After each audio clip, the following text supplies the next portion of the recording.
देखो पुत्र हुण यूनिट नंबर 3 वाली असाइनमेंट कड्डो।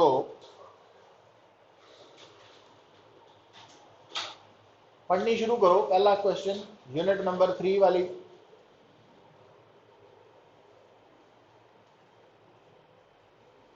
की है?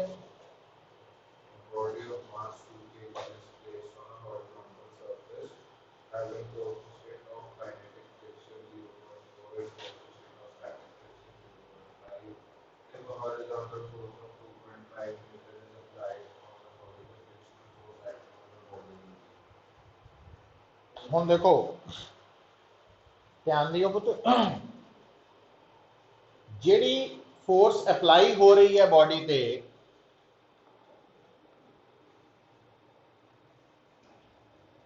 एफ कितनी है? 2.5 न्यूटन। पहला तो सोचना पैना भी ये बॉडी नूं हिला पाऊ कि नहीं पाऊ। ਇਹਦੇ ਲਈ सब तो पहला मैनू चाहिए है लिमिटिंग फ्रिक्शन, और इस केस दे विच एन किहदे बराबर है पुत्र? एम जी के बराबर ही है। न्यू एस कितना दिता? Static coefficient of static friction 0.65। M कितना? जी 10। ये कितना बन गया? 10 न्यूटन। इसका मतलब की है? बॉडी नहीं हिल पाएगी। तो जो हिल ही नहीं पाएगी केड़ी फ्रिक्शन होनी? तो किधर नूं? इधर नूं। और वो किहदे बराबर होनी? 2.5 न्यूटन के बराबर ही होनी कि नहीं? समझ आई गल? अच्छा जे सपोज करो हुण देखो गल नूं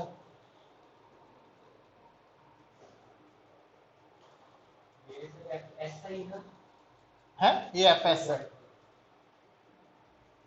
अच्छा अगर पुत्र अप्लाइड फोर्स होंगी 25 न्यूटन, फिर काइनेटिक फ्रिक्शन होनी सी, फिर असीं कहना सी भी फ्रिक्शन काइनेटिक है और ओदी वैल्यू आया।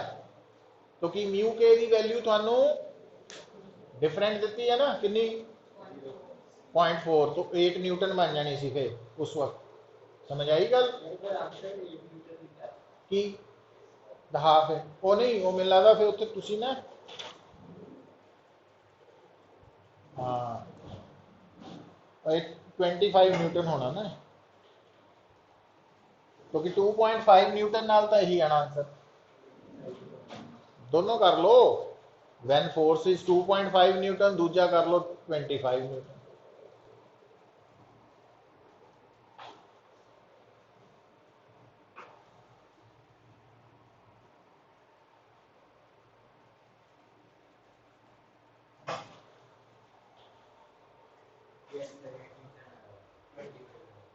क्योंकि 25 न्यूटन अप्लाइड फोर्स लिमिटिंग तो ज्यादा वा 10 न्यूटन तो बॉडी मोशन च आ गई, तो काइनेटिक फ्रिक्शन एफ के न्यू के एन होएगी, है ना। कंसैप्ट नूं आपां समझना वा भी की कह रहा वो, क्वेश्चन ते नहीं जाना, क्वेश्चन के थ्रू कंसैप्ट वाल नूं जाना वा भी अच्छा इदा सोचना पैना। सैकेंड बोलो।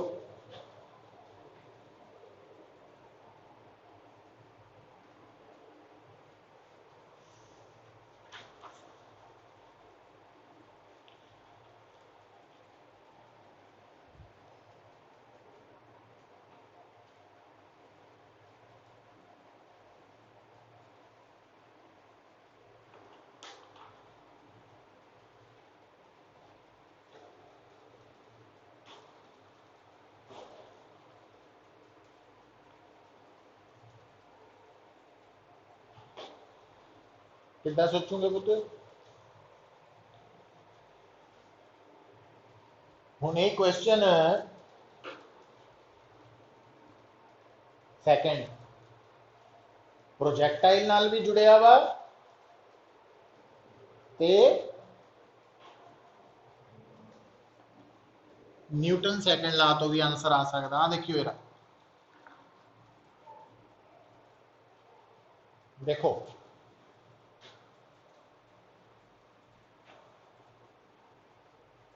हुण जिहड़ी गल मैं दसन लगा पुत्र, बड़ी इंपॉर्टेंट है।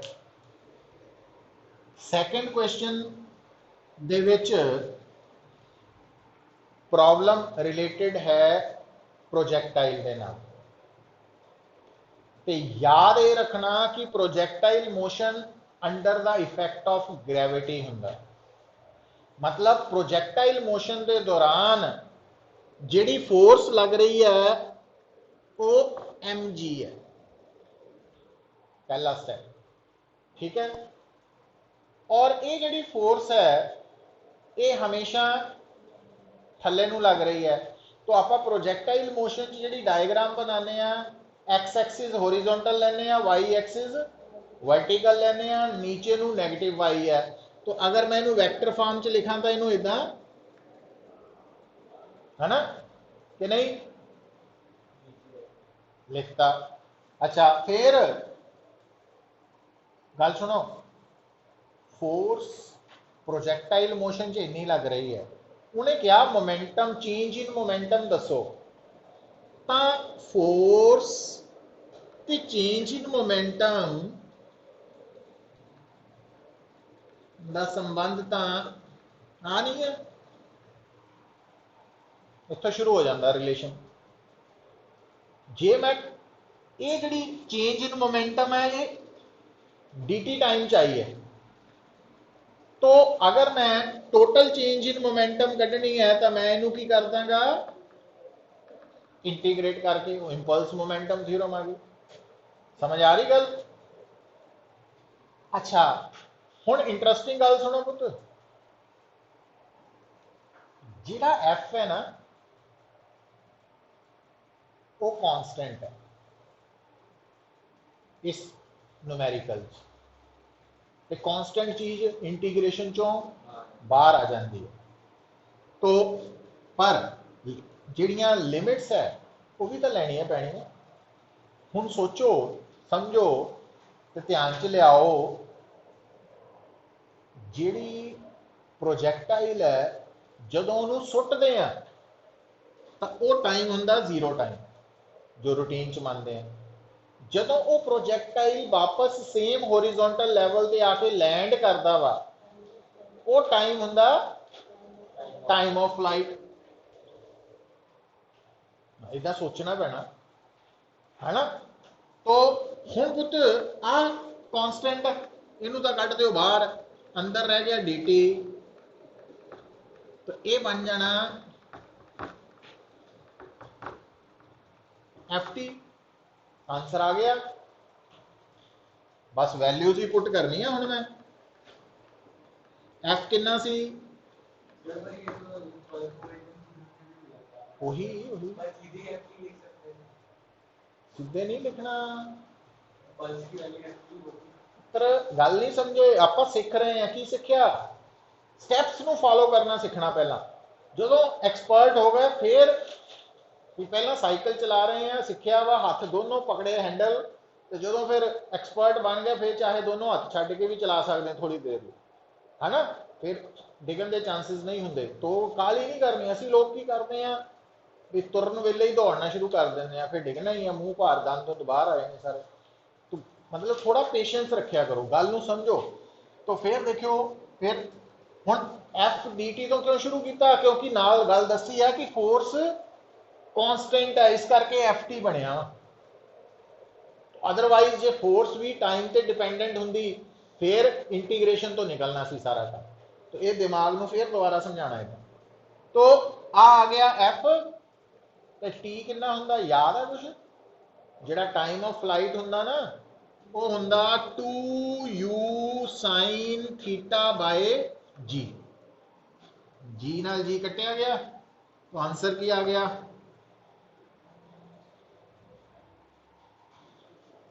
2mu माइनस जे कैप तो डायरेक्शन आ गई है ना। तो थीटा कितना दिता तुहानू 45 पुट कर दो आंसर आ जाएगा। अच्छा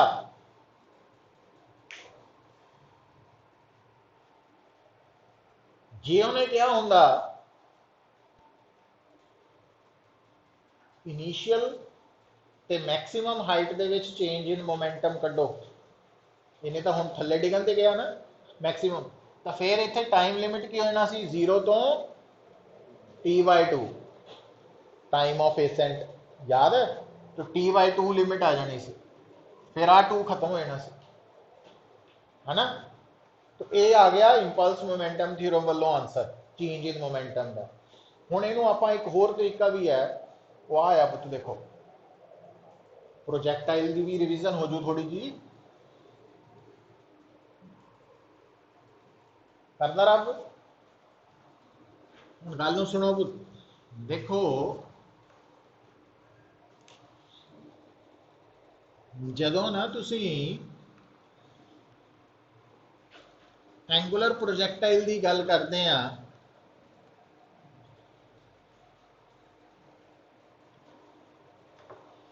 तो एट टाइम 0 ਉਹਦੀ मोमेंटम ਹੁੰਦੀ है mu,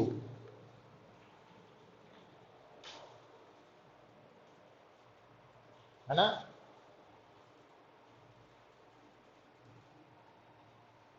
ते आफ्टर टाइम t ਉਹਦੀ मोमेंटम हो जानी mv। v का मतलब है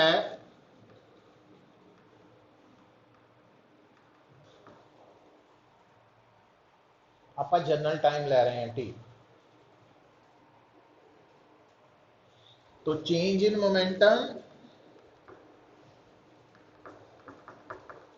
आही बन गई पुत। फिर थानू दसिया जाता, इधर देखो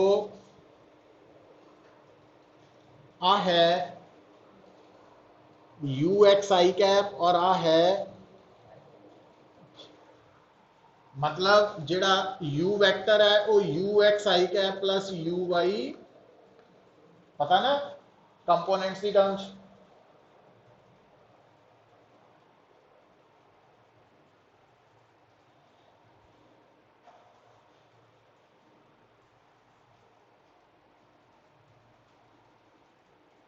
अच्छा, तो जिहड़ा v हुंदा ना पुत प्रोजैक्टाइल च, वैसे तो v की है u प्लस, क्योंकि प्रोजैक्टाइल मोशन ना यूनीफॉर्मली एक्सेलरेटेड मोशन की एग्जाम्पल है, तो इस करके आप फार्मूला यूज कर सकते हैं। दूजी गल जिहड़ा यूनीफॉर्मली एक्सेलरेटेड मोशन जो 2D फॉर्म च है, 2 डायमेंशनल 3, फिर आप वैक्टर फॉर्म च इक्वेशनस लिखनी है, बार बार गल मैं दस रहा। अच्छा, और प्रोजैक्टाइल दे विच एक्सेलरेशन जिहड़ी है वो तो v की आ गया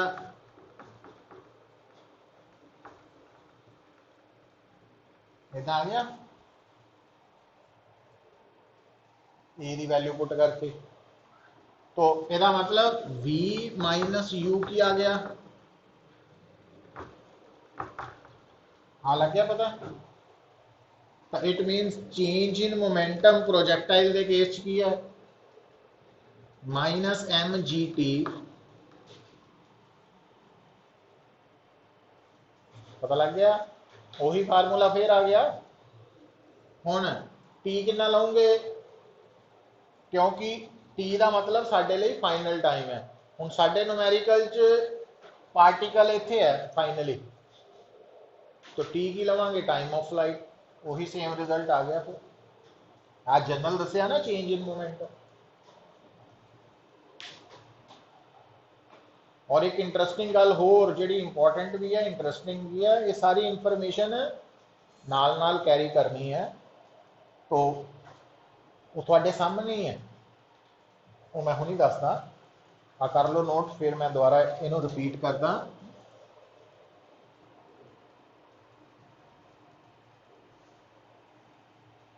देखो पुत, एक गल समझ जाओ,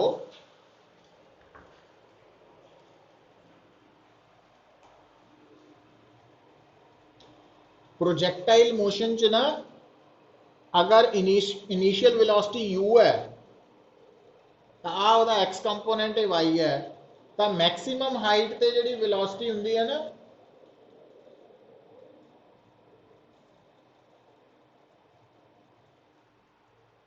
क्योंकि मैक्सिमम हाइट ते होरिजोनटल कंपोनेंट ही सर्वाइव करता, वर्टिकल जीरो हो जाता।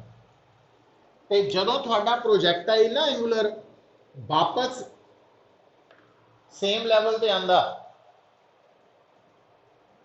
तां जिन्नी आ वेलोसिटी है ना u, तां इहदी फाइनल वेलोसिटी भी सेम लैवल ते उहदी वेलोसिटी u ही होएगी।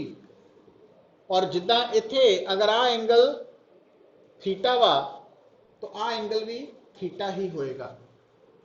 ठीक है, तो आ जिहड़ी वेलोसिटी है ये फाइनल है, ਇਹਦਾ मतलब ਆਪਾਂ ਇਹਦਾ सिंबल मैं की लिखन लगा v, but v the magnitude u ਦੇ बराबर है, याद रखना सेम लेवल, समझे।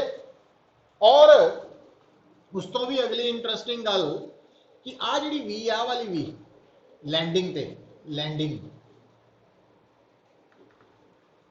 तो ये लैंडिंग वाली वेलोसिटी जिहड़ी है सेम लैवल ते,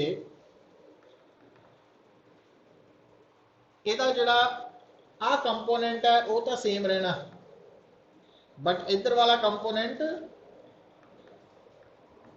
माइनस यू वाई जे हो जाना, थले हो जाना है।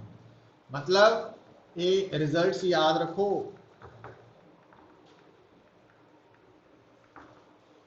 प्रोजैक्टाइल मोशन च अगर हम कई बार ना बड़ा सौखा जिहा क्वेश्चन इत्थे आ जांदा भी अगर प्रोजैक्टाइल दे विच इनिशियल वेलोसिटी हैगी है 2i cap plus 3j cap, तो लैंडिंग ते कितनी होएगी, तो ऑप्शन दित्तियां होणियां, तो उहदे चों आपां किहड़ी टिक करनी है 2i कैप माइनस, मतलब वर्टिकल कंपोनेंट ने उल्ट हो जाना, होरिजोनटल तो प्रोजैक्टाइल च शुरू तो लैके एंड तक सेम रहिंदी है, क्योंकि प्रोजैक्टाइल जिहड़ी फोर्स लगती है वो सारी की सारी वर्टिकल डायरैक्शन च लगती है, जिहड़ी डायरैक्शन च फोर्स लगनी है उस डायरैक्शन वाली वेलोसिटी मोमेंटम ने चेंज होना, तो जिहड़ी डायरैक्शन च फोर्स लग रही है उस फोर्स की डायरैक्शन के परपेंडिकुलर जिन्नियां भी डायरैक्शंस है उधर जिहड़ा फोर्स का इफेक्ट है जीरो हो जाना, तो उस साइड दी सारियां मोमेंटम वेलोसिटीज की रहनियां सेम। पता लगा मैं की बोलिया, जिस डायरैक्शन च फोर्स लग रही है उस डायरैक्शन के अलॉन्ग सब वेलोसिटीज चेंज होनियां, मोमेंटम चेंज होनियां, बट जिस डायरैक्शन च फोर्स लग रही है ਉਹਦੇ परपेंडिकुलर, जिदा मान लो अगर फोर्स अलॉन्ग एक्स एक्सिस लग रही है ना, तो सिर्फ वेलोसिटी दे X Y sorry X components change होने हैं, मोमेंटम का भी एक्स कंपोनेंट चेंज होना, पर एक्स दे परपेंडिकुलर वाई जेड वाले कंपोनेंट्स की रहने हैं कांस्टेंट रहने। समझाइए ना, तो ये पॉइंट्स है जिहड़े याद रखने, तो आ रिजल्ट्स है जिहड़े याद रखने हैं तुसीं। और बोलो थर्ड, ਹੁਣ ਇਹ ਜਿਹੜੀਆਂ ਗੱਲਾਂ ਆਪਾਂ ਜਦੋਂ ਡਿਸਕਸ ਕਰਦੇ ਆ, ਕਈ ਵਾਰ ਕੀ ਹੁੰਦਾ ਵੀ ਸਾਨੂੰ ਇਹਨਾਂ ਦੇ ਬੇਸਿਕਸ ਹੀ ਨਹੀਂ ਪਤਾ, ਦਿਮਾਗ 'ਚ ਨਹੀਂ ਹੈ ਤੇ ਗੱਲ ਸਮਝ ਨਹੀਂ ਆਈ, ਤਾਂ ਇਮੀਡੀਏਟਲੀ ਕਾਪੀ ਤੇ ਨੋਟ ਕਰਕੇ ਬੇਸਿਕ ਵੱਲ ਰਸ਼ ਕਰਨਾ, ਭਰ ਜਾ ਕੇ ਫਟਾਫਟ ਦੇਖੋ ਆਰਟੀਕਲ, ਫਿਰ ਉਹਨੂੰ ਰਿਵਾਈਜ਼ ਕਰੋ। ਇਦਾਂ ਤਿਆਰੀ ਹੋਣੀ ਹੈ ਜੇ ਵਾਕਈ ਤਿਆਰੀ ਕਰਨੀ ਹੈ, ਹੋਰ ਕੋਈ ਆਪਸ਼ਨ ਨਹੀਂ ਹੈ।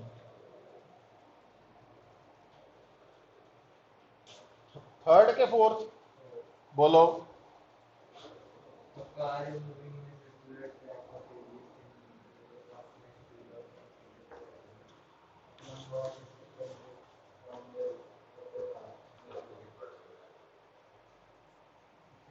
पता लग गया हुण।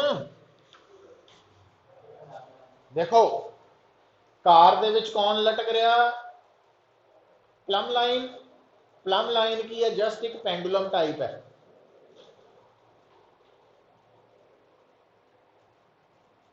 ना, तो जिहड़ी चीज लटक रही है ना वो जिथों लटक रही है वो अकॉर्डिंगली वो रेस्ट पे है, इसका मतलब प्लम लाइन कार के अकॉर्डिंगली की है रेस्ट, पर कार आप रेस्ट पे है कि मोशन च है, कार का मोशन यूनिफॉर्म मोशन है कि एक्सेलरेटेड मोशन है, हैं? कितना पता लगा, जिथे सर्कल आ गया ना, रोटेशन आ गई, वो एक्सेलरेटेड होना ही होना।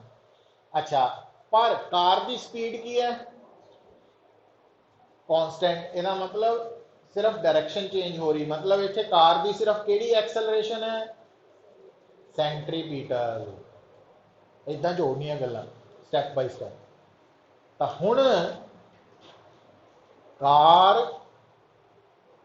दे अकॉर्डिंगली, क्योंकि प्लम लाइन रेस्ट पे है, तो प्लम लाइन दी अगर आप स्टडी करनी है विद रिस्पेक्ट टू कार, तो कार केड़ा फ्रेम ऑफ रेफरेंस है, नॉन इनर्शियल।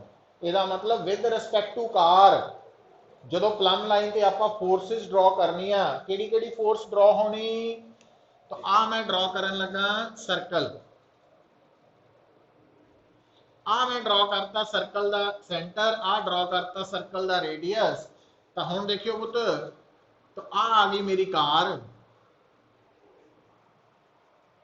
तो आ है वर्टिकल डायरेक्शन। हुण प्लम लाइन पे केड़ी फोर्स होनी है, टेंशन, वेट, सूडो फोर्स किधर नूं, हुण ये तुहाडी जिहड़ी कार है, ਇਹਦੀ एक्सेलरेशन इधर नूं है, तो सूडो फोर्स बाहर नूं, है ना। तो ਇਹਦਾ मतलब हुण आ देखियो, तो आ तुहाडी प्लम लाइन है, ये सूडो फोर्स इधर नूं लग रही है, एम ए, वेट इधर नूं है पुत, टेंशन आया, तो अगर आ angle theta,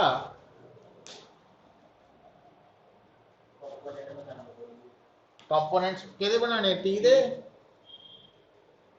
T cos theta, T sine theta. तो T sine theta M A, T cos theta M G, tan theta A Y G, ए कितना पुत,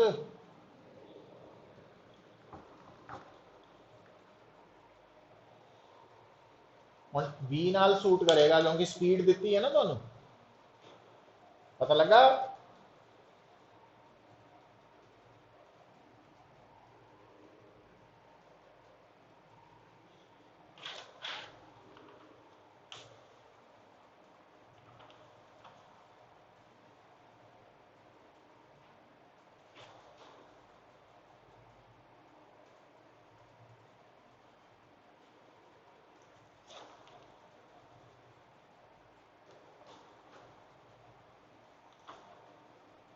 फोर्थ,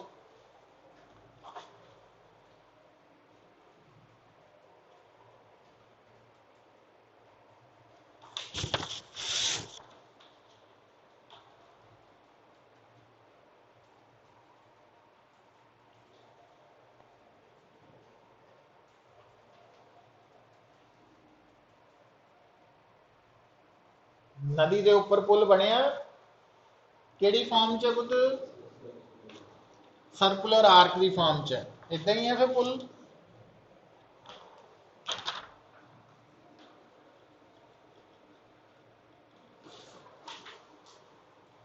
थल्लों की नदी निकल रही है, तो आप सर्कुलर आर्क का सेंटर मान लिया, आप रेडियस मान लिया।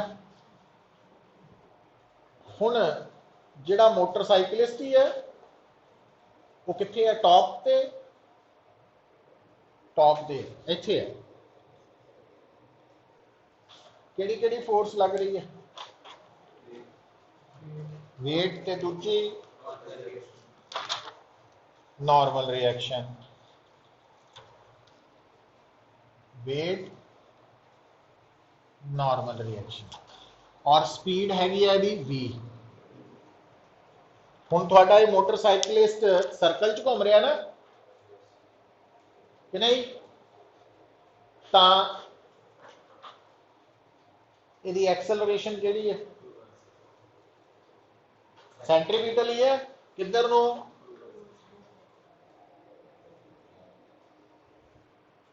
है ना, v स्क्वायर बाय r। अच्छा, हुण अगर आपां वही along y axis net force कितनी है, हुण वाई एक्सिस वाल एक्सेलरेशन है, इस करके नहीं कहना along Y axis net force 0। तो वाई एक्सिस वाल net force minus M A ते आह माइनस ए प्लस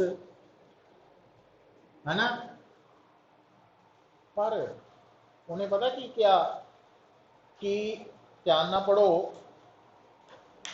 आपा की कढ़नी है वी है ना।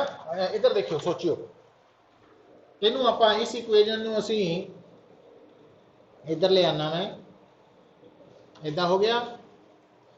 आ देखियो पुत जी माइनस ए, पर इत्थे ए कितना लेना आप वी स्केयर बाय आर, यही लेना ना। हुण सोच के देखो, जे इत्थों लंघन वेले ओदी स्पीड नू दिमाग च हल्का हल्का वधाना शुरू करो, तो जदों ये वधेगी तो डिफरेंस घटना शुरू हो गया। एक स्टेट ते जाके ये डिफरेंस की हो जू, मतलब एन की हो जू 0, और एन 0 का मतलब कि उस वक्त जो कई बार इदा ही होंगे स्पीड ब्रेकर आप एक्सपीरियंस किया होना, पिछों आ रहे हैं तेज पर पता नहीं लगा अचानक स्पीड ब्रेकर आ गया है ना, स्लो किया अपने वालों पर फिर भी इन्ना स्लो नहीं होया कि आप कई बार हवा च जंप, ओदा मतलब है भी साडी उस वक्त वी जिहड़ी है उहने वो जी नालों वी स्केयर बाय आर की वैल्यू उस वक्त की है जी तो ज्यादा कह लो एक तरह का, मतलब एन की हो जाता 0। तो इस न्यूमेरिकल नू आपां किहड़ी कंडीशन नाल सॉल्व करना भी एन कॉन्टैक्ट लूज होने वाला ही है, कंडीशन क्रिटिकल है ना। तो एन 0 नाल सॉल्व करके वी आ जाना भी उत्थे तक वो जुड़िया रहेगा, जे उस तो थोड़ी जी भी ज्यादा वेलोसिटी नाल क्रॉस करने की कोशिश करूँ तो वह कॉन्टैक्ट लूज हो जाना, हो जू। जब तक दो बॉडीज आपस च कॉन्टैक्ट च रहनगियां तो नॉर्मल रिएक्शन होएगा, जिद्दां ही कॉन्टैक्ट ब्रेक होएगा नाल ही नॉर्मल रिएक्शन 0, या जिद्दां ही normal reaction 0 it means contact break होने वाला। तो जिथे वर्डिंग आ गई ना लूज कॉन्टैक्ट या जस्ट टू लूज कॉन्टैक्ट, उसका मतलब उथे एन 0 लैके सॉल्व करना वा।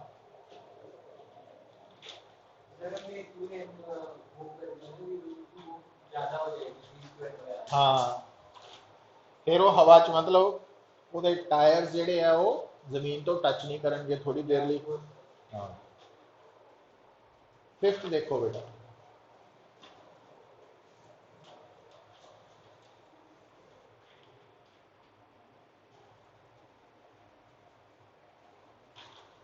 हुण फिफ्थ न्यूमेरिकल बड़ा सिंपल न्यूमेरिकल है, सिंपल।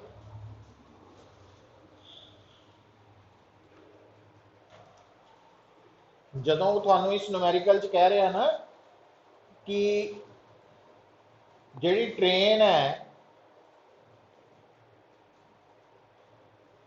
वो जिहड़े सर्कुलर ट्रैक पे चल रही है ਉਹਦਾ आउटर एज उपर ਨੂੰ उठाया, मतलब बैंक्ड रोड, उन्हें बैंक्ड ट्रैक बन गया, बैंक्ड ट्रैक। पर वो कह रहे टर्न लेंदे वक्त फ्रिक्शन है नहीं, तो नाल ही दिमाग ने आना चाहिए भी ये तो ऑप्टिमम वेलोसिटी है। तो जो बैंक रोड के उपर ऑप्टिमम वेलोसिटी होंगी है तो tan theta V naught square by R G नहीं होता। एक मतलब इदा माइंड च थ्योरी तो गल्लां आनियां चाहिए, थ्योरी इन्नी स्ट्रोंग करनी पैनी आपां नूं।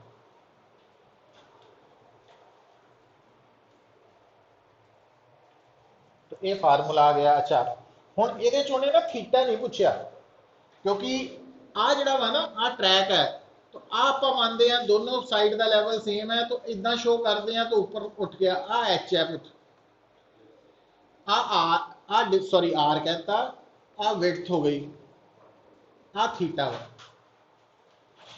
है ना। तो इस डायग्राम टैन थीटा नूं आपां की लिख सकते हैं एच वाई, तो इत्थे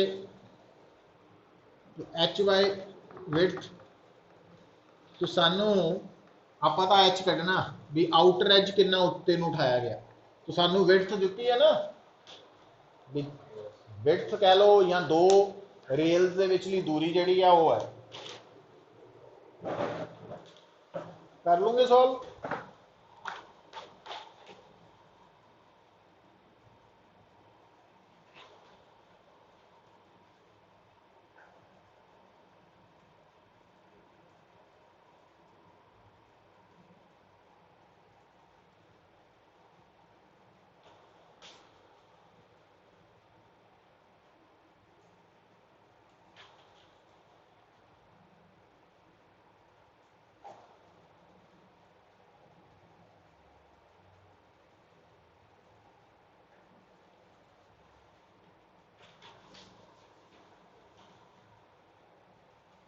सिक्स पे आ जाओ।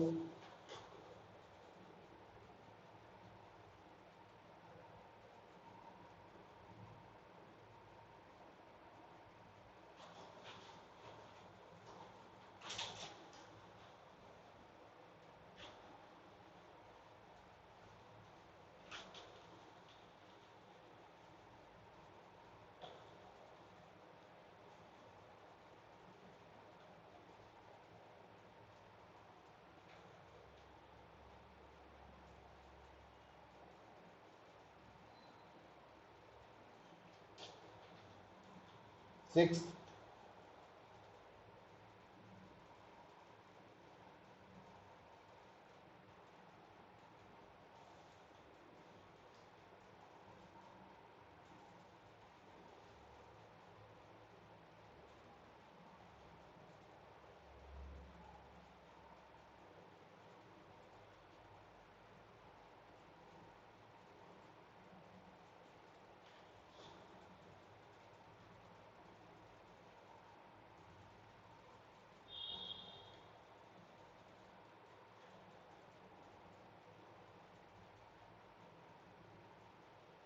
कुछ आई गल दिमाग च?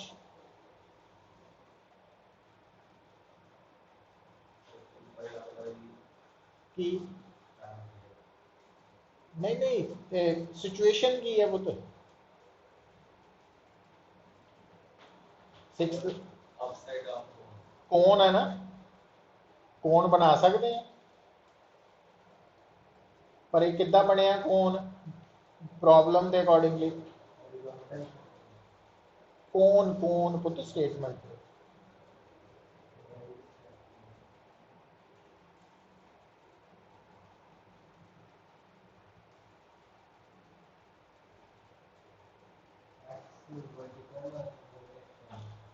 बना सकते हैं, बना दो फिर। स्टेटमेंट ने ही सारा इंस्ट्रक्ट कर रहा थानू भी कौन है जिहदा वर्टेक्स नीचे है। वर्टेक्स समझते हैं ना, तिखा हिस्सा कौन दा बना लिया। फिर अगली होर की गल दस रहा हो तुहानू, जिहड़ा पार्टिकल है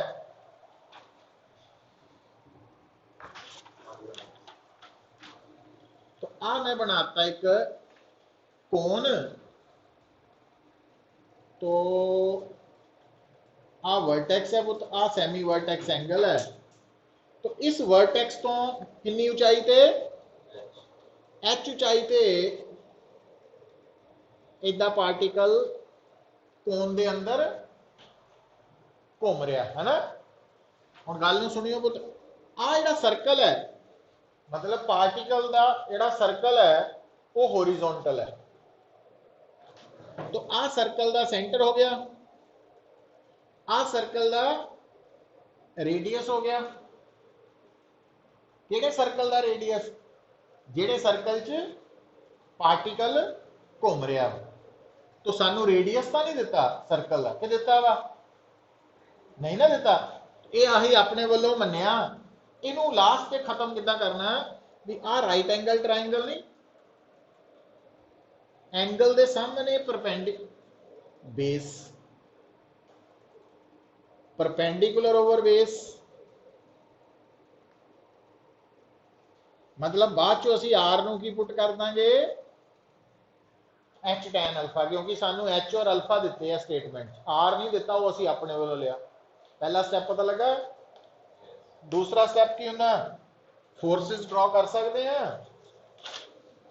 आ देखो पुत्र आ जो पार्टिकल है ये एक फोर्स तो लग रही है उसका वेट, दूजी किधर नूं आ जी आ लाइन है ना ये परपेंडिकुलर लगना नॉर्मल रिएक्शन है ना, मतलब इदा समझ आई गल। क्योंकि जे मान लो बॉडी ये टच कर रही है इदा वा तो नॉर्मल रिएक्शन इदा लगना, पर आ जी दीवार है कोन की वो इदा थोड़ी है ना ही इदा वा वो कि इदा टेढ़ी है, तो यदा मतलब नॉर्मल रिएक्शन वो परपेंडिकुलर लगना, सिंपल है गल है ना, नॉर्मल रिएक्शन। अच्छा बस यही दो फोर्सेस है। हुण ध्यान दिओ देखो गल तुहानू की दसी है जदों ना आपां सर्कुलर मोशन नाल डील करना तो जिहड़ा सर्कुलर मोशन दा प्लेन है जिहड़ियां फोर्सेस सर्कुलर मोशन दे प्लेन दे परपेंडिकुलर है उन्होंने कुछ नहीं कहना, जिहड़ी वेट है ना वो इस होरिजोनटल सर्कुलर प्लेन दे उन्होंने कुछ नहीं कहना, उन्होंने उद्दे रखना। पर जिहड़ी नॉर्मल रिएक्शन है वो सर्कुलर प्लेन दे ना अंदर है ना परपेंडिकुलर है, ਉਹਦੇ ਕੀ बनाने पैने कंपोनेंट बनाने लिए एंगल चाहिए। एंगल हम ज्योमेट्री ने दसना किदां दसना पुत देखो आ जी आ वाली डॉटेड लाइन है ते आ वाली लाइन है आपस कितना एंगल बन रहा अल्फा। हुण इस डॉटेड लाइन दे आ वाली डॉटेड लाइन परपेंडिकुलर है और ये आ परपेंडिकुलर, इसका मतलब आ वाला एंगल अल्फा है। तो फिर से की बताना है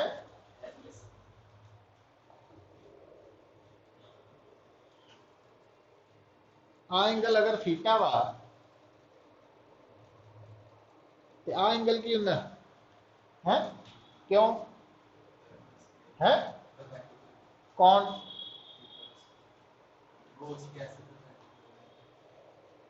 आ लाइन आ वाली लाइन ये परपेंडिकुलर है और आ वाली लाइन ये परपेंडिकुलर है, सो दोनों च एंगल और इन्हों च एंगल भी, तो वही गल इतने समझाई भी ये आ लाइन नजर आ रही ये परपेंडिकुलर आ वाली लाइन है और ये perpendicular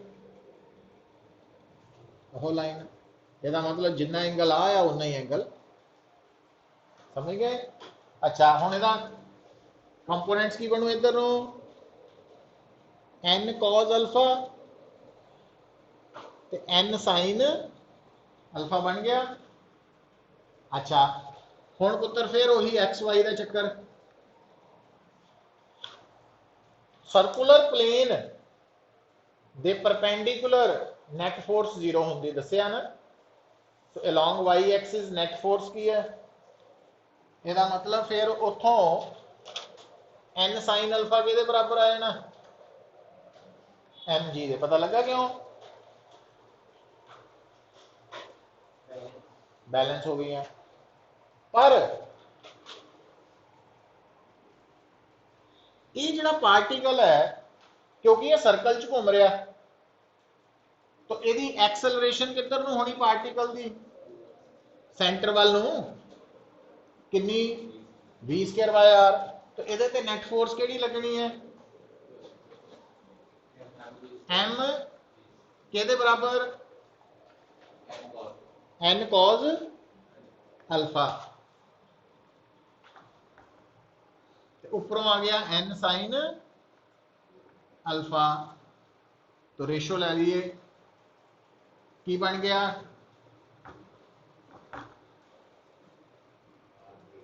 are G by V square है ना। आप की कटना चाहते हैं टाइम पीरियड है ना, कोई गल नहीं। आ देखियो हुण गल सुनो पुत, मतलब आपां रिजल्ट भी पहुंचना ते नाल टाइम भी घटाना वा, दोनों गल नाल नाल चलानी है। तो हुण जिद्दां आपां मान लो इत्थों कर भी लिया, तो v की वैल्यू की आ गई R G Y under root R G Y v आ गई है ना। पर थानू दसिया जाता जदों ना कोई पार्टिकल सर्कल च घूमदा तो ओदी वेलोसिटी ओमेगा आर दे बराबर होंगी। तो किहने दसिया, जदों आपां unit number 2 kinematics circular motion पढ़ते हैं ना, वो गल याद आनी चाहिए। तो ओमेगा की हुंदा 2 pi by T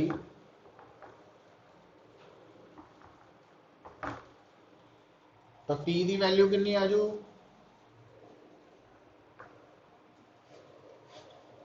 2 pi R over under root R G Y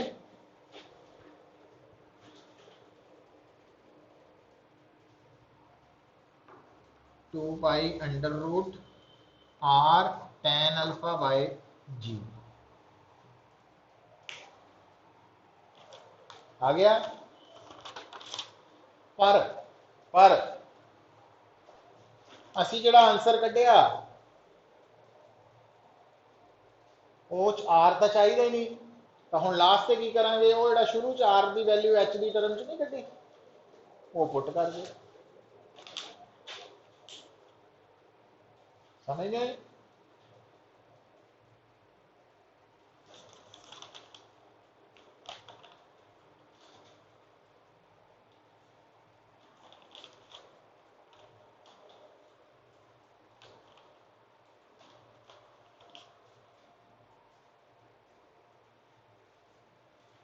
ठीक है। अच्छा हुण आ जाओ नैक्सट 7th पे।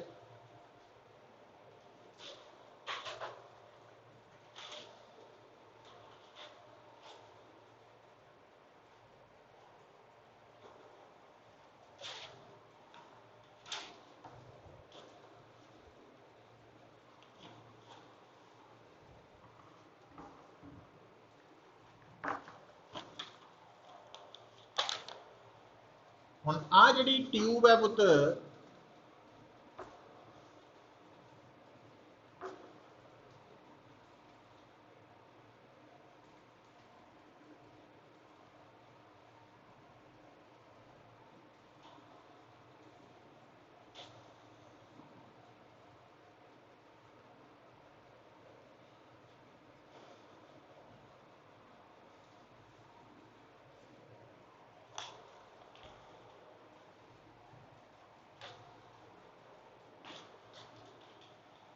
आ वाला मास सर्कल च नहीं घुमा रहे आप,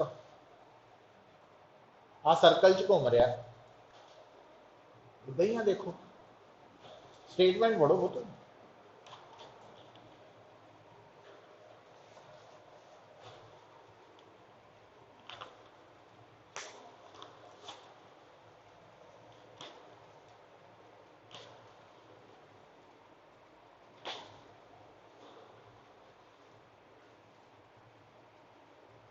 पता लगा की कीता आपां?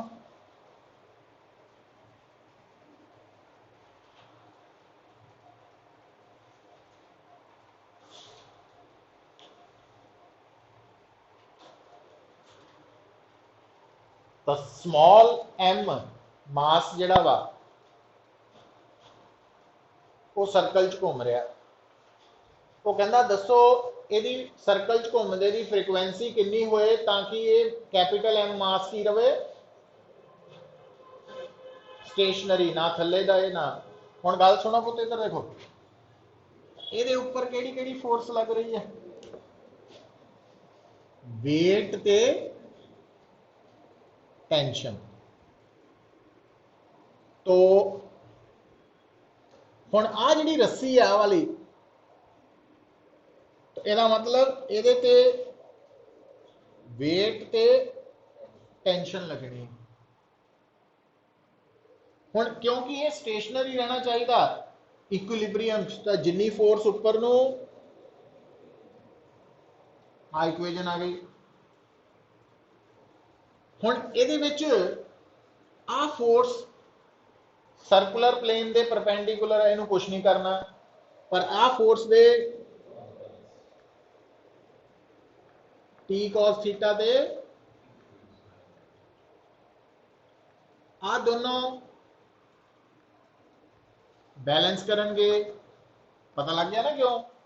क्योंकि सर्कुलर प्लेन दे परपेंडिकुलर नेट फोर्स 0 है, तो जिहड़ा टी साइन थीटा है की प्रोवाइड करू नेट फोर्स एम ए, पर इत्थे ए की लवांगे और ए लवांगे वी स्केयर बाय आर। पर गल सुनो पुत, क्योंकि फ्रीक्वेंसी आ गई ना, करन नूं वी स्केयर बाय आर भी कर सकते हैं, ओमेगा स्क्वेयर आर ना लिख लीए। आर कौन है इत्थे? आ सर्कल का रेडियस है ना, पर यह तो स्टेटमेंट किते दिता, तो फिर की करिए हुण? आ एल भी दिता, थीटा भी दिता। हुण आ जिहड़ी राइट एंगल ट्राइंगल है, तो थीटा के सामने परपेंडिकुलर थे, तो साइन थीटा की है, मतलब आर की वैल्यू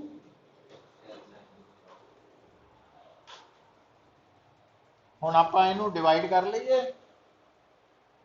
तो टैन थीटा की बन जू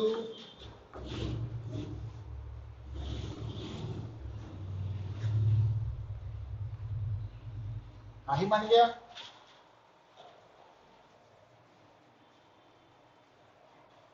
है ना? अच्छा,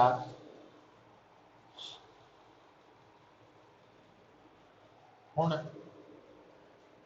ओमेगा जिहड़ा हुंदा ना पुत, ये हुंदा 2 पाई फ्रीक्वेंसी।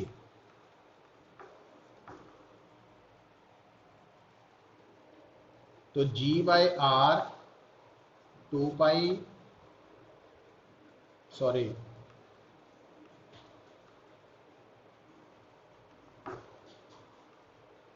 इदा बन गया। तो फ्रीक्वेंसी आ गई 1/2 pi under root G by R tan theta. R की वैल्यू इत्थे पुट करो,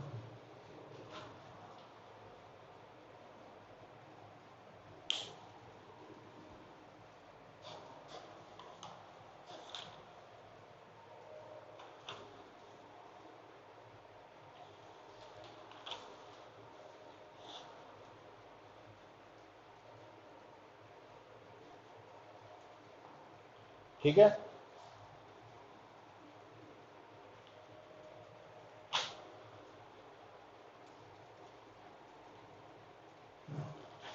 कोई नहीं पुत्तो, ये मल्टीपल आंसर है। जिहड़ा हुण तुहाडा आंसर आया इत्थे, वो फ्रीक्वेंसी के बराबर आई है 1/2 pi under root G by L ते नाल थल्ले कॉस थीटा, है ना?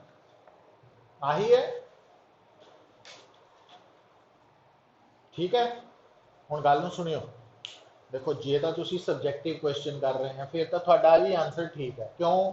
क्योंकि सानू एल भी गिवन है, थीटा भी गिवन है, तो आंसर एल और थीटा की टर्म च है। पर जे मान लो असी MCQ कर रहे हैं, तो MCQ च तो 4 ऑप्शन है, वो आ वाला आंसर ही कोई नहीं। इसका मतलब फिर सानू थीटा नू खत्म करना पैना। खत्म कितना करांगे? गल बड़ी सिंपल है, आ देख रहे हैं पुत, कॉस थीटा के बराबर है, आही है, तो टी के बराबर है कैपिटल MG। तो मतलब कॉस थीटा आपां आह लिख सकते हैं। तो वही फ्रीक्वेंसी जी हुण थोड़ी देर पहला थीटा कॉस थीटा की टर्म च सी, वो स्मॉल एम ते कैपिटल M की टर्म च भी आ गई कि नहीं? मतलब ये ऑन द स्पॉट रिएक्ट करना पैना तुहानू।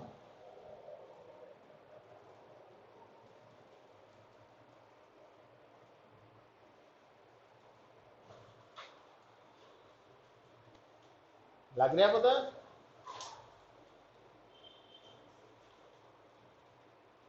मतलब आंसर हमेशा गिवन क्वांटिटीज की टर्म ही आना चाहिए।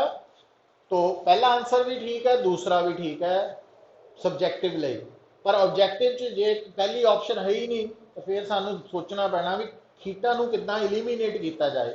वो जिहड़ियां इक्वेशनस असीं फिजिक्स के कंसैप्ट तो बनाईयां उन्होंने फिर मैनिपुलेट करना पैना भी किद्दां किहनू प्लस माइनस करिए डिवाइड करिए जो भी है ना, तो वो सारा कुछ उत्थों आ। मतलब ये सारी जिहड़ी खेड है ना, ਇਹਦੇ ਚ मैथेमैटिक्स का बड़ा रोल है। मतलब जो थानू 9th 10th ਦੇ ਵਿੱਚ ਸਾਈਮਲਟੇਨੀਅਸ ਇਕੁਏਸ਼ਨਸ ਨੂੰ ਸੋਲਵ ਕਰਨਾ ਸਿਖਾਉਂਦੇ ਆ, ਅਨਨੋਨ ਕੁਆਂਟੀਟੀਜ਼ ਕੱਢਣੀਆਂ, ਉਹ ਚੀਜ਼ਾਂ ਇੱਥੇ ਅਪਲਾਈ ਹੋ ਰਹੀਆਂ ਵੀ ਉਹ ਮੈਥ ਕਿਉਂ ਕਰਾਏ ਜਾਂਦੇ ਸੀ ਸਵਾਲ ਵੀ ਇੱਥੇ ਪ੍ਰੈਕਟੀਕਲੀ ਅਪਲਾਈ ਕਰਨਾ ਵੀ ਆਹ ਜਿਹੜੀ ਇਕੁਏਸ਼ਨ ਬਣ ਗਈ, ਆਹ ਇਕੁਏਸ਼ਨ ਬਣੀ, ਆਹ ਇਕੁਏਸ਼ਨ ਬਣੀ, ਇਹ ਤਿੰਨ ਇਕੁਏਸ਼ਨਸ ਫਿਜ਼ਿਕਸ ਦੇ ਕਨਸੈਪਟਸ ਤੋਂ ਬਣ ਗਈਆਂ।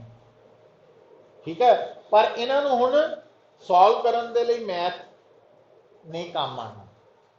मतलब ये मैं या कोई भी टीचर थोड़ी हेल्प नहीं करेगा या कर सकता ही नहीं, तो इनू किद्दां सॉल्व करना वो प्रैक्टिस ते थोड़ी ते डिपेंड करे। सबजैक्टिव दे विच तां हर स्टैप दे नंबर हुंदे है ना, जे मान लो आप 3 इक्वेशनस बना के आ गए उस तो बाद गलत भी हो गया तो फाइनल च नंबर मिलने हैं, पर MCQ च इदां नहीं होना। कॉम्पीटिशन च फाइनल रिजल्ट प्रॉपरली टिक होएगा तो ही नंबर मिलना। इस करके कॉम्पीटिशन लिए ये स्टैप्स का करना जरूरी है साडी, है ना। उन्होंने दिमाग में मतलब जिथे प्रॉब्लम आ रही है जो मैथ की है तो थोड़ा उत्थे वर्क भी करना पैना, सोचना पैना, और ये कोई वड्डी गल नहीं है, बड़ा आराम नाल चलना। हुण देखो लास्ट क्वेश्चन है 8th।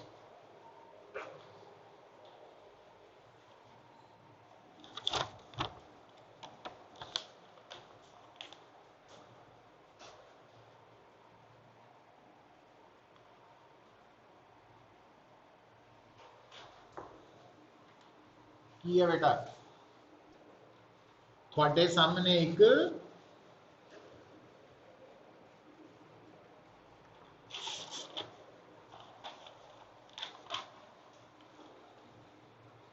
आ ट्यूब है, इसकी लेंथ L है, इस ट्यूब के अंदर की फील्ड है लिक्विड, पूरी भरी हुई है लिक्विड ना। इनकंप्रेसिबल लिक्विड का मतलब भाई इस लिक्विड की डेंसिटी हर जगह पे सेम है। जिहड़ी चीज़ कंप्रैस हो जाती है तो जो कंप्रैस हो गई वह वॉल्यूम घट गया तो डेंसिटी बढ़ जाती है। इनकंप्रैसिबल का मतलब जिहदा डेंसिटी सेम रहनी है ना। ये क्वेश्चन आप 5th यूनिट के नाल भी करांगे, उत्थे ज़्यादा बैटर वे समय लगू। तो ये जिहड़ी ट्यूब है इनू असीं इदां घुमा रहे हैं,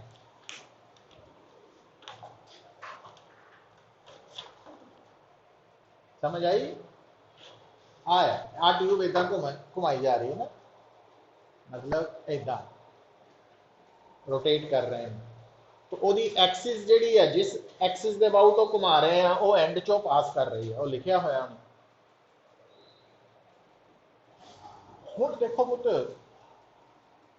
जदों आपां एक एक्सटेंडेड बॉडी नाल डील करते हैं, जिद्दां आ ट्यूब है ਉਹਦਾ एक एंड इत्थे है दूसरा एंड इत्थे है, तो लिक्विड काफ़ी दूर तक फैलिया होया, तो उस केस च ना असीं की करते हैं भी इस लिक्विड के छोटे छोटे छोटे छोटे छोटे छोटे टुकड़े कर देने हैं। मतलब आपां मान लेना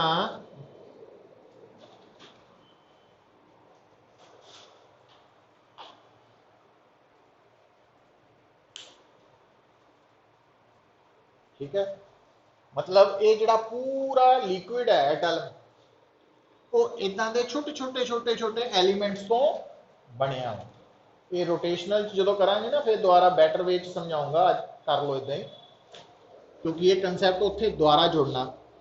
हुण आ जिहड़ा टुकड़ा वा तो आपां मान लेना भी आ साडी जिहड़ी ट्यूब है ये इधर एक्स एक्सिस है, एक्स एक्सिस मान लिया आपां इहनूं। आ जिहड़ा टुकड़ा वा ये इथों ओरिजिन तो कितनी दूर है x डिस्टेंस से है और यदी लंबाई dx है। ये जिहड़ा टुकड़ा वा यदी लंबाई dx है। ठीक है। हुण पुत आ जिहड़ा शेडेड पोर्शन है ये अंदर जिहड़ा लिक्विड है ਉਹਦਾ मास ਆਪਾਂ dm मान लिया। dm की है जिन्ना शेडिंग की है इन्ने हिस्से जिहड़ा लिक्विड है ਉਹਦਾ मास dm है और हाँ छोटा m dm कर लो या बड़ा कोई फर्क नहीं। तो उस हिस्से की लंबाई कितनी है dx। अच्छा जिहड़ा पूरा लिक्विड है ਉਹਦਾ मास कितना पुत m तो ਉਹਦੀ लंबाई कितनी है l। जिहड़ा आ मास है वो है dm और ਉਹਦੀ लंबाई कितनी है dx। तो मास पर यूनिट लेंथ दोनों का सेम है। ਇਹਦਾ मतलब आप dm की वैल्यू की लिख सकते हैं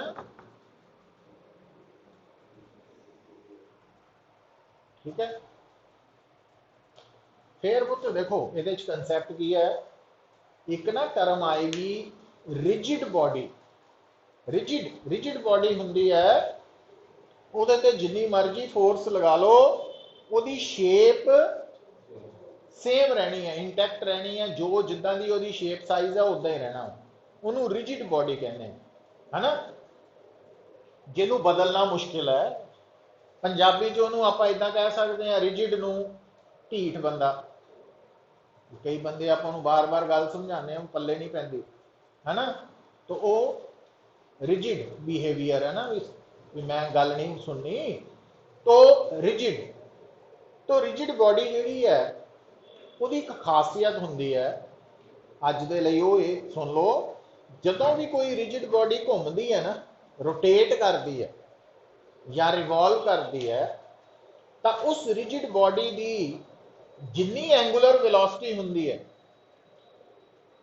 उस रिजिड बॉडी की जिन्नी एंगुलर वेलोसिटी है वो हर हिस्से की हर पोर्शन की एंगुलर वेलोसिटी भी सेम रही है। मतलब जदों ये रॉड ट्यूब घूम रही है तो जे आप कहने हैं कि इस ट्यूब की एंगुलर वेलोसिटी ओमेगा वा तो इस ट्यूब के अंदर आ जिहड़ा शेडेड पोर्शन है यदी एंगुलर वेलोसिटी भी ओमेगा ही है। ये रिजिड बॉडी के करैक्टरिस्टिक्स चों आंदा वा तो याद रखना पैना। ਇਹਦਾ मतलब आ जिहड़ा रिजिड बॉडी का हिस्सा वा ये बॉडी के नाल नाल सर्कल च घूम रहा तो यदा सर्कल आ बनेगा इदा इन्ना। तो ये सर्कल का रेडियस कितना वा ये सर्कल का रेडियस एक्स हो। जदों कोई बॉडी सर्कल च घूमती है तो ਉਹਦੇ ਤੇ लगन वाली सेंट्रीपिटल फोर्स F के बराबर होंगी है मास v²/r या ओमेगा स्क्वेयर आर। पर गल सुनो हुण आ जिहड़ी आ वाला पोर्शन है शेडेड ਇਹਦਾ मास m नहीं है कितना वा और ये सर्कल का रेडियस r नहीं है कितना वा x है। अच्छा हुण क्योंकि ये पूरी बॉडी नहीं है बॉडी का छोटा हिस्सा वा तो यदी फोर्स भी छोटी होएगी df स्मॉल। तो टोटल फोर्स कड्ढण लई की करांगे आपां इहनूं इंटीग्रेट कर देंगे क्योंकि आ dm है ना पुत जो छोटे तो वड्डा बनाना तो उन्होंने इंटीग्रेट करना। जो dx तो x बनाना dy dv तो v बनाना तो उन्होंने फोर्स भी इंटीग्रेट हुई। तो जो df इंटीग्रेट होया तो वो f हो गया है ना। मैं इदा भी लिख सकता सी इनू इदा एक स्टैप तो ये f हो गया। पर हुण इहदे च dm की वैल्यू कितनी है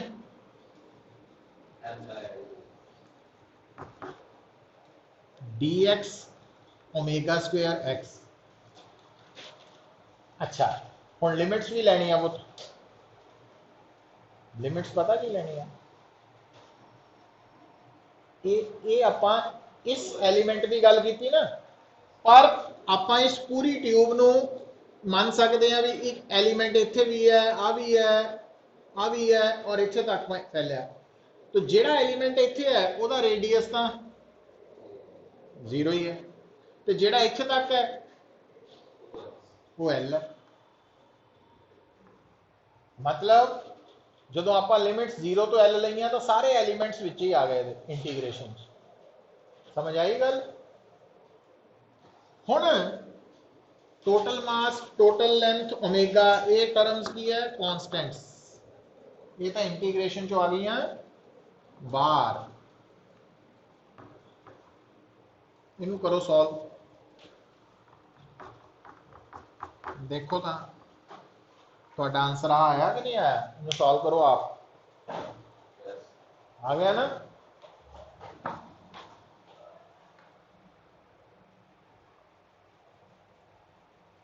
ये जो न्यूमेरिकल है बड़ा इंपॉर्टेंट है, इनू इन शॉर्ट करना भी मैं दसांगा जो आप सेंटर ऑफ मास वाला कंसैप्ट पढ़ लांगे ना 5th यूनिट, फिर ये एक लाइन च आंसर आ जाना जो एडा वड्डा वा।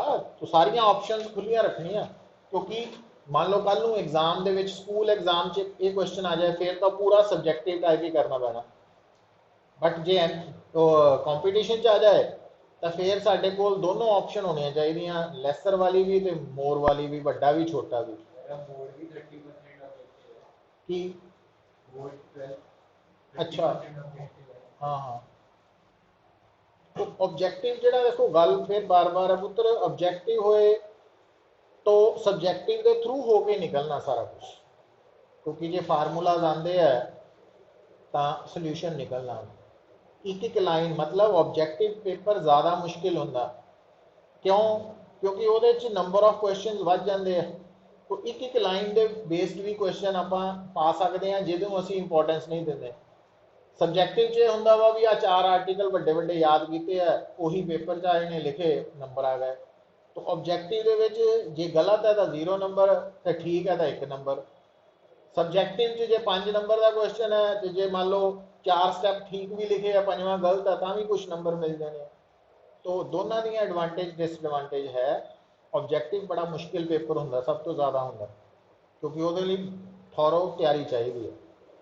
तो तैयारी होनी सबजैक्टिव वालों ही है भी सारे कंसैप्ट पता हो, है ना? तो हुण लिखो, ये असाइनमेंट हो गई पूरी। हुण अपना मेनली यदा एक पार्ट ही रह गया वा लॉज ऑफ मोशन का जोड़ा आह रॉकेट वाला तो वो वाले है ना, वो असाइनमेंट मंडे डिस्कस कर लाँगे। आ जी सैकेंड यूनिट वाली असाइनमेंट है, ये भी खोलो पहला, ये भी 2 क्वेश्चन आप कर सकते हैं अज।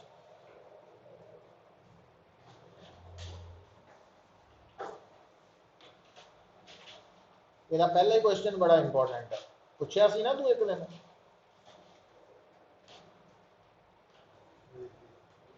देख लेंदे उन्होंने।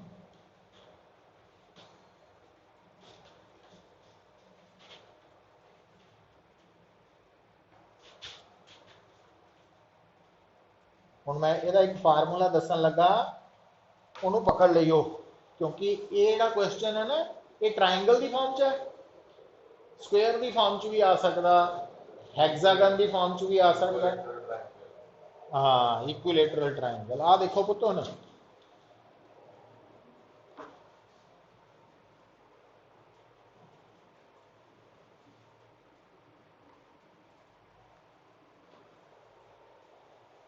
इस सिचुएशन को समझना की है कि मान लो एक ओपन ग्राउंड है, ਉਹਦੇ ਵਿੱਚ 3 बंदे, मतलब ये क्वेश्चन ਜਿਹੜਾ ਵਾ साइड एल एल दी कि डी दी? ए दी। मतलब वो तुसी अपने अकॉर्डिंगली सिंबल देख लेना, ਉਹਦਾ कोई फर्क नहीं है ना। आ ए हुण होया पता की है, तीनों बंदियां दी स्पीड बराबर है, पर इन्हां तिन्नां ने चलना इदां वा भी जिस तरह ए ने चलते वक्त अपनी जिहड़ी अलाइनमेंट है वह बी दे नाल बना के रखनी है ना। हुण जिद्दां शुरू च ए इत्थे है, बी इत्थे है, सी इत्थे है, थोड़ी देर बाद की होना, बी अगे नूं वधेगा है ना, सी भी अगे नूं वध चुका। इहदा मतलब अगले स्टैप च ना इदां देखियो,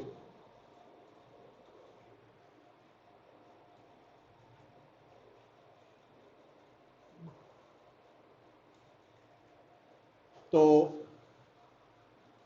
सी ए वाल ध्यान है ना,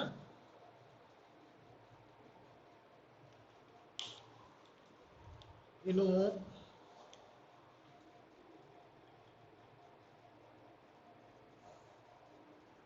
मतलब जदों स्टार्टिंग च ए वाला बंदा इत्थे सी, बी वाला इत्थे सी, सी वाला इत्थे सी, तो थोड़ी देर बाद बी वाला इत्थे पहुंच गया, सी वाला इत्थे आ चुका, ए वाला इत्थे आ गया। समझ गए?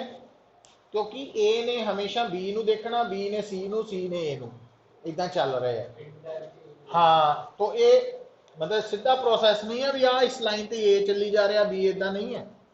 अच्छा, इदा ही जे आपां आ वड्डी ट्रायंगल तो छोटी ट्रायंगल करते जाइए तो ये लास्ट ते जाके ना तीनों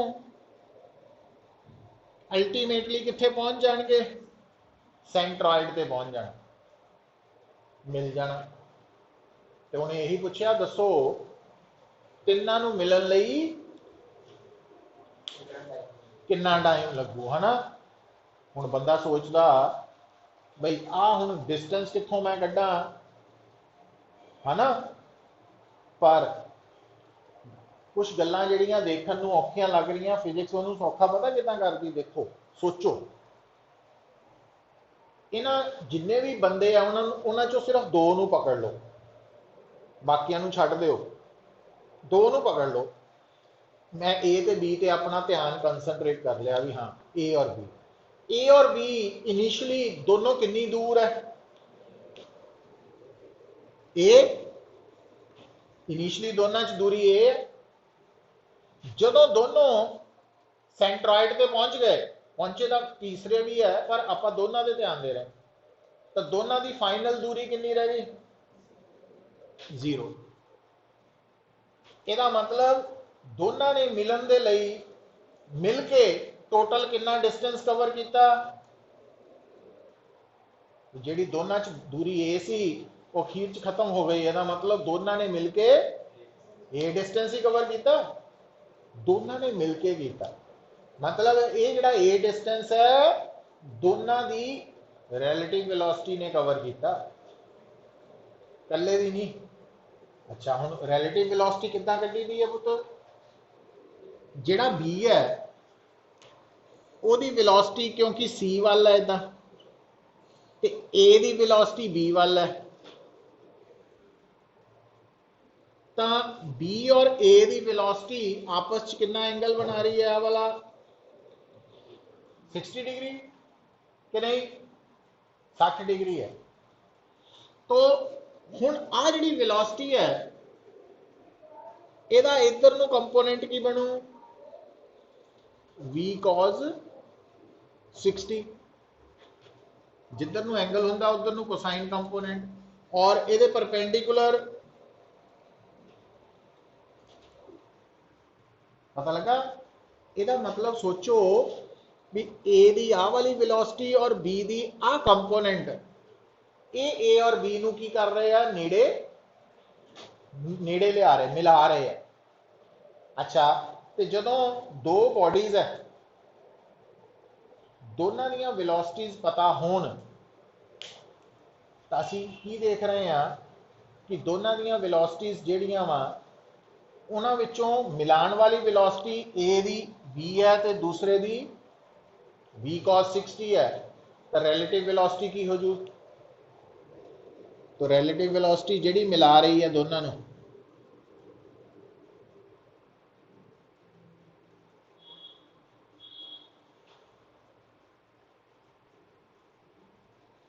सो आ वाला वन डायमेंशनल कंसैप्ट है।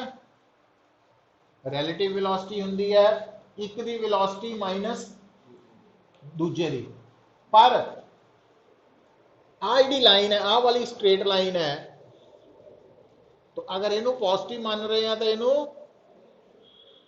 स्ट्रेट लाइन नू दो हिस्से दो डायरेक्शन प्लस माइनस कर लेना। सो आ वेलोसिटी अगर माइनस है तो आह प्लस है, तो रिलेटिव वेलोसिटी कितना आऊ?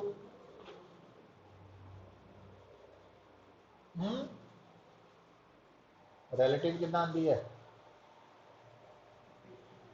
एक चो दूजी माइनस करनी, हुण एक प्लस है दूजी माइनस है, तो माइनस माइनस तो ऐड हो जाने मैग्नीट्यूड्स, तो v प्लस v cos 60 आ गया। तो आ वाला डिस्टेंस खत्म करने लई दोनों की आ रिलेटिव वेलोसिटी जिम्मेवार है, तो टाइम टेकन की हो गया a ओवर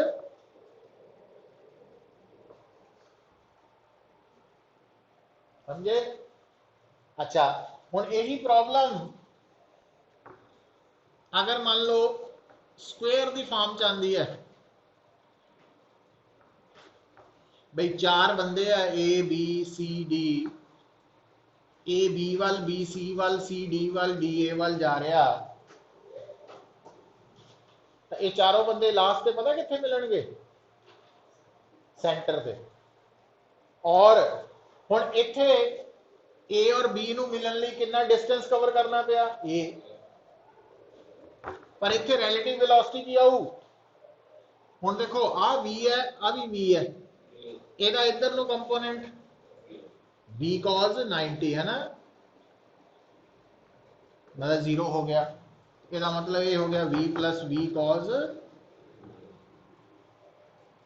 समझ आई गल? इनू पकड़ लो, बड़ा इंपॉर्टेंट मतलब शॉर्टकट कह लो। अच्छा हम जिदा मान लो कल नू मैनू पेपर च आ जाए भी आ हेक्सागन है ना, तो इत्थे हुण 6 हो गए बंदे, वो बंदे भी कह सकता वा, चूहे भी कह सकता, स्टेटमेंट ही बनानी है। 6 चूहे कॉर्नर को चल रहे हैं, आपस एक दूजे वाल दौड़ रहे हैं, दसो किन्ने टाइम बाद मिलेंगे। तो हुण इस केस च ए बी वाल जा रहा इदा, बी सी वाल है ना, तो अगर आ डिस्टेंस ए है तो हुण आ एंगल 120 है ना, ਇਹਦਾ मतलब ਹੁਣ ਇੱਥੇ टाइम की लगू a ओवर v प्लस ते cos 120 माइनस हाफ होंदा। समझ आई गल?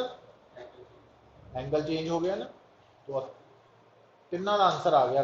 आप कर रहे तो एक ही है, बट कितना सोचना वा भी एक टिपिकल क्वेश्चन है, ये अपने आप च एक यूनीक क्वेश्चन है ना, अलग तरह का है क्वेश्चन, तो इनू अंडरलाइन कर लेना, इनू 2-4 बारी निगाह मार लूंगे, अपने आप इन्हां दे रिजल्ट्स भी याद हो जाएंगे। पता लगा हुण कितना कीता? लास्ट क्वेश्चन इहदा देख लो, सेकंड है की है, ये भी कोई एडा खास नहीं है क्वेश्चन, देखो हैं नहीं रहन नहीं देंदे, ये कॉमन सेंस यूज होनी है। देखो हाँ ही क्या देखो, a drunkard walking in a narrow lane takes 6 steps forward 4 steps backward, भी 6 कदम अगे गया 4 पिछे आया, 6 अगे गया 4 पिछे आया, 6 अगे गया 4 पिछे आया। तो जिथों ने चलना शुरू किया उतों एक खड्डा पिट 15 मीटर दूर है, वो कहता दसो किन्ने टाइम बाद वो खड्डे च डिग पो, और वह एक स्टैप 1 मीटर का वा, तो एक स्टैप लैन लई उन्होंने टाइम लग रहा 1 सैकेंड। समझ आई गल की कीता उन्हें, है ना। हुण देखो पहला 6 स्टैप किधर नूं गया, वो अगे नूं। हुण आ देखियो, हुण इहनूं आपां अगर प्रैक्टिकली समझिए तो ग्राफ के नाल थोड़ा बैटर रहेगा।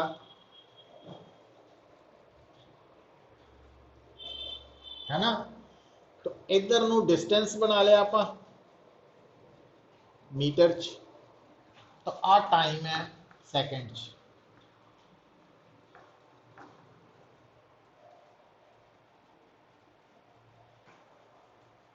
ਹੁਣ ਜਿੱਦਾਂ ਗੱਲ ਨੂੰ ਸਮਝ ਵੀ ਦੇਖ ਲਓ, ਇੱਥੋਂ ਪਤਾ ਲੱਗ ਜਾਣਾ। ਹੁਣ ਜਿੱਦਾਂ ਮੈਂ ਕੀ ਕਰਨ ਲੱਗਾ,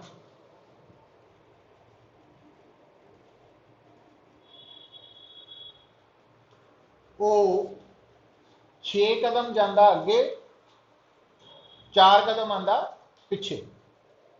तो इत्थे मैं जिदा 1 सैकेंड 2 3 4 5 6 7 8 9 10 11 12 13 14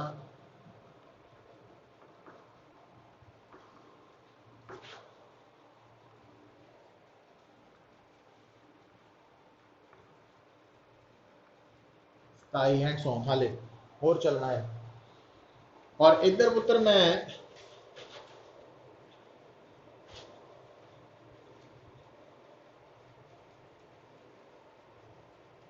आप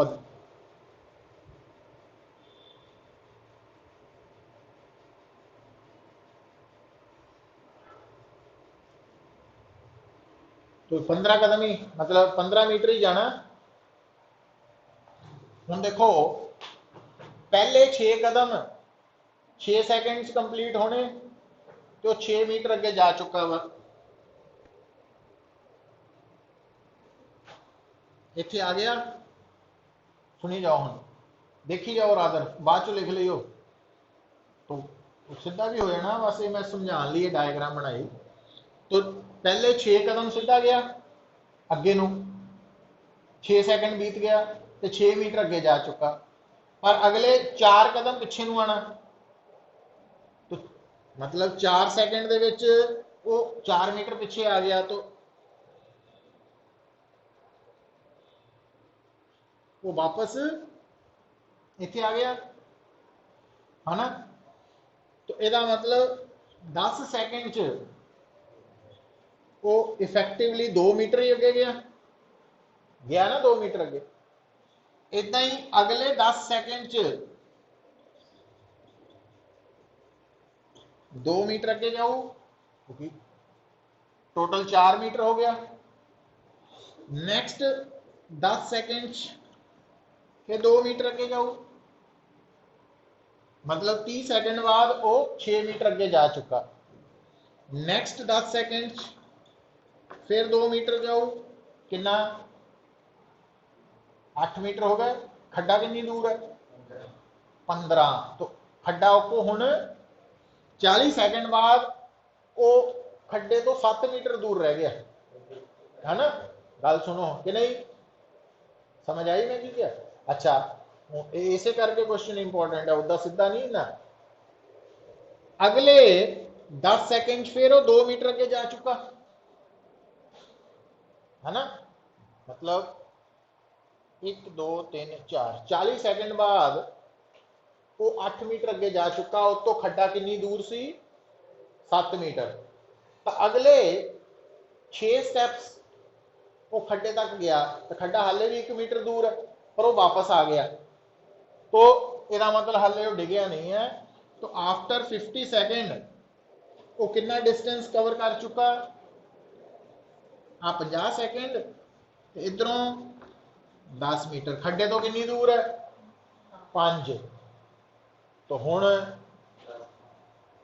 5 + 5 होना। पता लगा क्यों 5 होना, क्योंकि हुण उन्हें 6 कदम की आदत पई है उन्होंने अगे जाने की, पर जिदा ही 5 कदम पूरे होए वो खड्डे च हुण वापस आने का मौका नहीं मिले उन्होंने, है ना। इस करके तो अगले 5 कदम जिहड़े है वो 5 सैकेंड च कवर होने,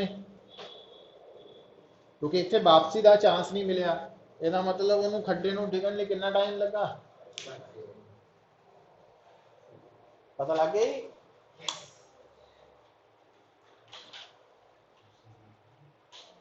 है ना। तो देखो मतलब आम तौर पे ਆਪਾਂ ਇਸ ਦਾ ਆਨਸਰ ਇਦਾਂ ਦੇਣਾ ਸੀ ਕਿਸੇ ਨੇ ਵੀ ਕਿਉਂਕਿ ਉਹ 10 ਸੈਕਿੰਡ ਚ ਇਫੈਕਟਿਵਲੀ 2 ਮੀਟਰ ਹੀ ਅੱਗੇ ਗਿਆ ਤਾਂ ਇਹਦਾ ਮਤਲਬ 15 ਮੀਟਰ ਕਵਰ ਕਰਨ ਲਈ ਉਹਨੂੰ 7.5 मतलब 75 ਸੈਕਿੰਡ ਲੱਗ ਜਾਣਗੇ ਪਰ ਅਸੀਂ ਕਿੱਥੇ ਭੁੱਲ ਗਏ ਵੀ 5 ਸਟੈਪਸ ਤੋਂ ਬਾਅਦ ਜਿਹੜੇ ਉਹਦੇ ਫਿਰ 6 ਸਟੈਪਸ ਹੋਣੇ ਆ ਉਹਦੇ 'ਚ ਹੀ ਉਹਨੇ ਡਿਪ ਪੈਣਾ ਹੁਣ ਵਾਪਸੀ ਦਾ ਮੌਕਾ ਨਹੀਂ ਨਾ ਮਿਲਣਾ ਉਹਨੂੰ ਇਸ ਕਰਕੇ ਇਹ ਕੁਐਸਚਨ ਥੋੜਾ इंपॉर्टेंट बन जाता वा तो कॉमन सेंस बेस्ड है तो ये है थोड़ा न्यूमेरिकल्स का